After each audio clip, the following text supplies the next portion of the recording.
Hi, it's David Heatley here. Now I'm with Bruce Halkett and we're going to have a bit of a chat about the 7 Peaks in 7 days. Now it's a brand new event that we put on the calendar. Now the 7 Peaks in 7 days, it's a ride that you've done. And I remember when I first arrived in Mansfield, you were talking about the 7 Peaks in 7 days thing. And it came about, I suppose, where it initiated from, and I'm kind of guessing here, but there was somebody that put together the 7 Peaks in 7 days to promote the regional area. Well, so tell me a little bit about the history around that. The Alpine Ascent Challenge was put together by the marketing manager up at Mount Buller many years ago, as a way to try and attract visitors to each of the 7 peaks, each of the 7 Victorian Alpine peaks. Jeff, if you're watching, hello. Yep, fantastic. And then a couple of mates of mine put together a slightly different variety of ride, 7 Peaks in 7 days. Jezza and Rod, if you're watching, g'day. They were both planning to do the Tour of Bright, which is held at Bright in early December. Yes, I know the race myself, ridden and raced it myself. Yeah, fair enough, yeah, me too, but with varying success. And so Jez and Rod came up with an idea to put together the 7 Peaks in 7 days as a training block for the Tour of Bright. So it was initially planned to do it in late October or early November. I think it was just after Cup weekend we did it the first time. And we actually ran it a few times. And so we've sort of got it down pat. We know where we're going, we know what we're doing. It's a great week. Fantastic. So 7 Peaks in 7 days. It's great, Bruce, as you mentioned, for training up for something like the Tour of Bright, but also if you're training up for maybe something in Europe, because it's really the closest thing that we've got here in Australia to a European tour, isn't it? Yeah, I would guess so, yeah. I've only done a little bit of riding in Europe. I wish I'd done 7 Peaks in 7 days before I'd gone, because I have to go back to Italy to go and ride the Gavia because I wasn't strong enough to finish it, so I need to go back, so I need to go and do a week like this and then go back and try it again. Fantastic, all right. So 7 Peaks in 7 days, the climbs. Let's talk about the climbs. Sure. Now I've got some stats down here, so we'll start off in no particular order. We'll start off with Mount Bora Bora. Now I've only ridden up Mount Bora Bora a few times, but it's only when I've raced up there. Oof. It's a nasty climb, isn't it? It is nasty. I haven't raced and I don't know if I'm ever going to race up Mount Bora Bora. It's not my type of race, but it's a really good challenging climb. Yep. It's fairly steep. The intriguing part about Bora Bora is as you go around some of the bends, you sort of just assume that when you climb a hill, you go around a bend, eventually it'll start to taper off a bit and you'll see a bit of a lull. Yeah, exactly, but Bora Bora doesn't do that. Every time you go around a bend, it just gets just as steep, it just keeps going further and further. It's like climbing up a wall, really, with a few corners. Yes. Yeah. Now, I've got here stats 6.4 kilometres long, so it's not really a long climb. No. Still Category 1 climb here in Australia.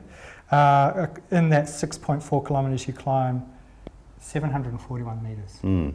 Yep. Yeah. 11% average gradient. So quite nasty. Yep. Quite nasty. Well, like I said, a lot of Bora Bora depends on gearing though, doesn't it? If you get your bike in the right gear and get yourself in the right rhythm, it's actually not that bad. And the change in technology in bikes in the last few years with compact cranksets and that sort of thing, it's certainly achievable nowadays. Whereas I think the first time I did it was with a 39.25 or something, and I really struggled. Yeah, nasty. But you know, put a compact crankset on, 36, and a 28 or a 32, and it just makes it a lot easier. Yep. So Mount Bora Bora, fairly nasty. All right. It's a good testing climb. The first 4K is where the hardest bit. So once you get to the 4K mark, you know you've only got 2K left to go, but there's nowhere near anywhere as bad pinches as there were at the lower part of that 6K or 6 and a bit K. But all good. Nice one to get.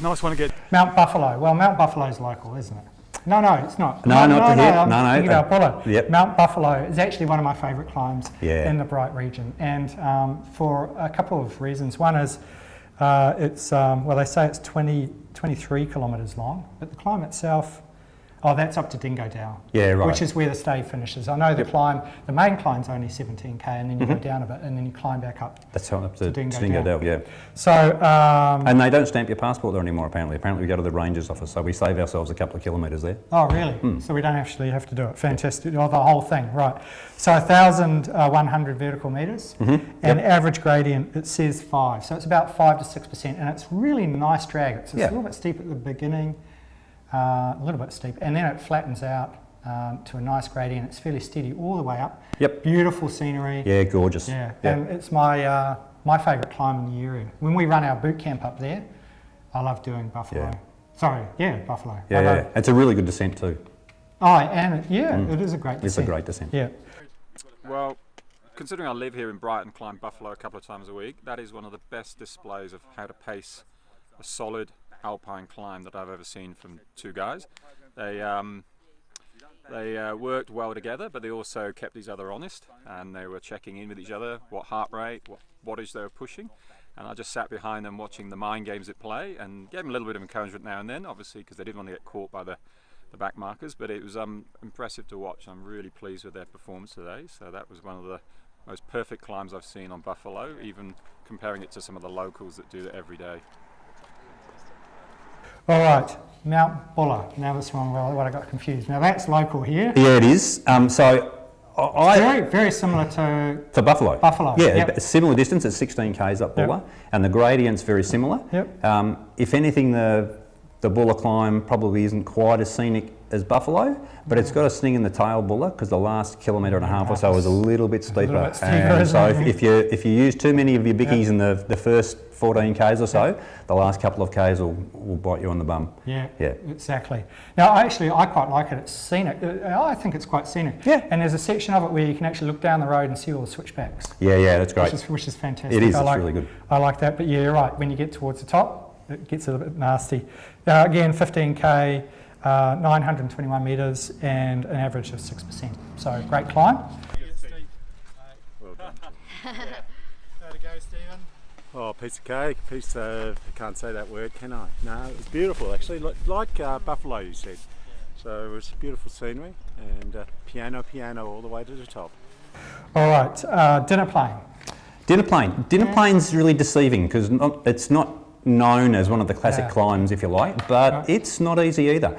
There's a couple of really good sections that are really memorable on the dinner plane climb.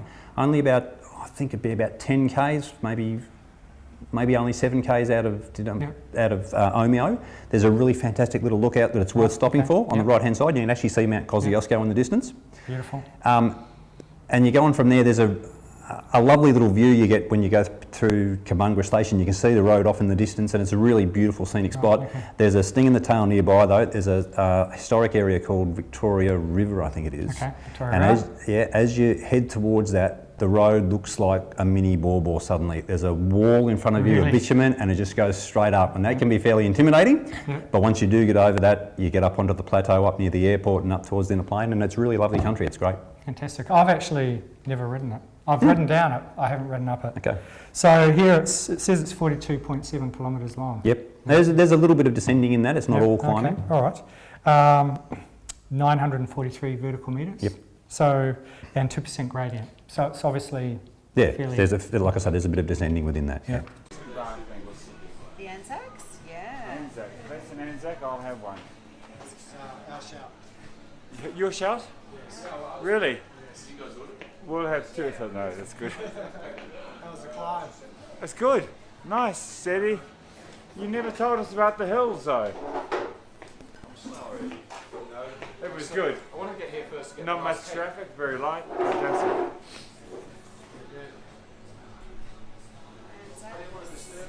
It's yours. Thanks. There you go. Vicky's. Thanks. Falls Creek. Yeah, good climb. Falls Creek's fantastic. It is a good We do climb. it as part of boot camp. Of course, yep. Yep, I've ridden up it that many times I've lost count.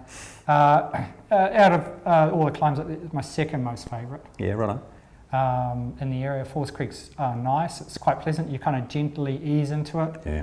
at the beginning after you come out of Mount Beauty. climb up fairly steady, and then you've got a little bit of up and down until you get to Bogon Village. Yep. And then really you're fairly steady from there on up. There's a big switchback in it that's about roughly, don't quote me on it, about 6k. Mm-hmm. That's From where the top. where they see the big pipe from the power station? Yep, you can see the big pipe from the power station. And then when you get up, you come around where you go through the toll gates, you just ride up a little bit further and then you can see the village. Yeah. But then it just feels like forever getting there because it actually gets steeper. Yeah, it's true, it does. You know, yeah. just you're like, oh, geez, I'm almost here. And then, you know, another 20 minutes later, you're like, yeah. Yeah, it's good though, but as you say, you can see the village and you can say, I guess the excitement gets a better of you. You can actually feel yourself accelerating as you get closer because you know you're nearly there. No, it's a good climb for us. It gets pretty steep, but the great thing about that one, 30 kilometres long, 1,100 vertical metres, average of 4% gradient. But there are a couple of steep sections of it, but not very steep. You know, not ball steep. No. Yeah, not ball steep. What happened, Paula? Oh, at the toll gates, a gunshot went off, and it turned out to be my back tyre and blew the tyre off the rim. So yeah, I had to stop and repair it before heading up here. So I'm just a little bit late. Oh yeah. Now, do you reckon we'll be able to put a patch on it? Only if you got a really big one. Oh my god! Holy crap! So it would have gone off pretty loud, yeah? Yeah, it was. It sounded like a gunshot. It scared the living daylights out of a group of cyclists at the toll gates that were waiting there. But none of them offered to help or see how it was, interestingly enough. But no, anyway. I got it all fixed up before cavalry arrived, and I made it up. Alright, so Falls Creek, ticked. Tick. Fantastic. Beautiful. My least favourite climb in the area. Yeah, I understand. Mount Hotham. So, look, I remember the first time I rode up Mount Hotham, and you know, I really like climbing hills, and I remember getting halfway up it, and it was, I was just thinking, what was I thinking? You know, like I was thinking, what was I thinking? You know, what was I thinking climbing this climb? It was a hot day. I didn't have my proper sunglasses on. Didn't have, you know, real shade, and sweat off me, and it just got a bit nasty, really. But Mount Hotham's a great climb when you're fit. That's what I like to say about Hotham. Yep. So Hotham, you kind of come out of Harrietville, you get onto it. It's fairly steep at the beginning, and it kind of steepens up until you get past the Meg, right? And the Meg's a kind of a steep ramp, about 300, maybe 400 metres long. Yeah, it's not long. Come around and switch back.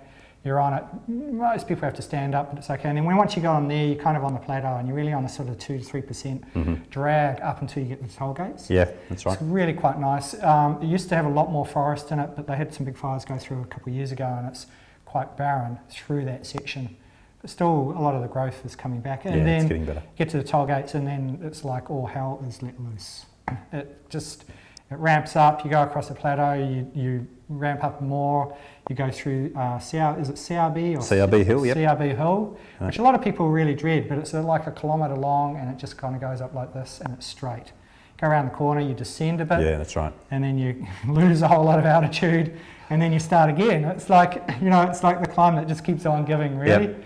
And then it steadily ramps up towards the top of it, and then you go and descend just very briefly down into the village. Yeah. Oh, you're making light of it, I reckon.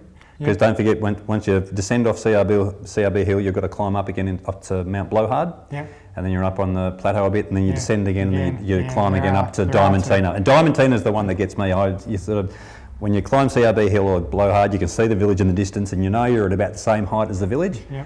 And then you start descending, and you just know, why am I descending? I'm at the right height already. That means I've got to climb more. Yeah. So that last little climb at Diamantina has got teeth in it. Yeah, it has. And look, it's like I say, it's a great climb if you're fit. Yeah. Yeah, but it's a very challenging climb. Yep. But probably the most scenic, I reckon. Once you get up that high, you can see for miles and miles. It's a if you get a good day, it's gorgeous fantastic. place.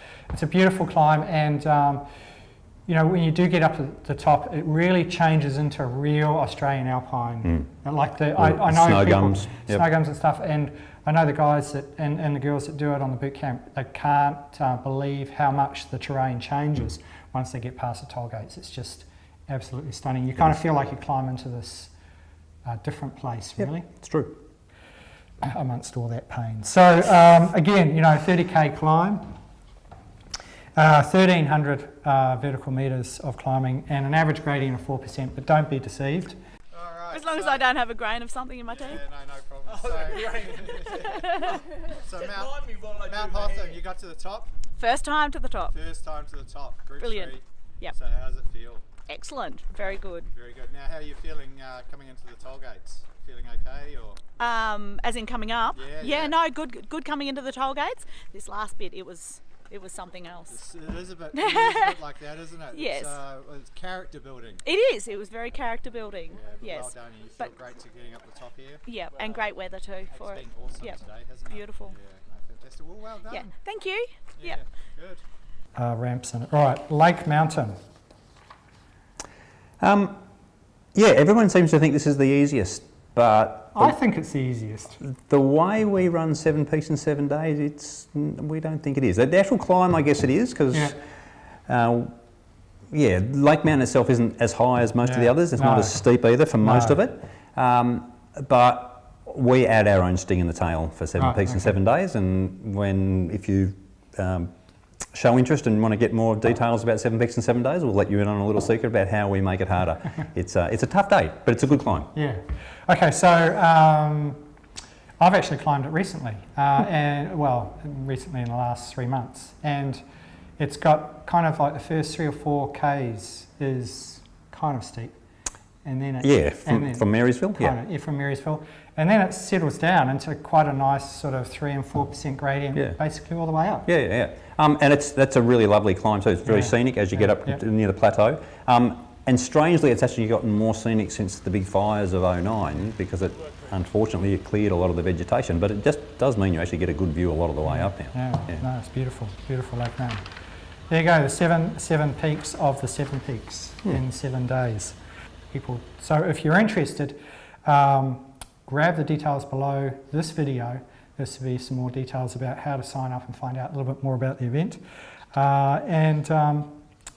We really look forward to you coming along to it. Absolutely. Absolutely. All right, well, look, Bruce, thanks very much for your Cheers, time. Dave. My pleasure. It was great fun. Catch you later. See you soon.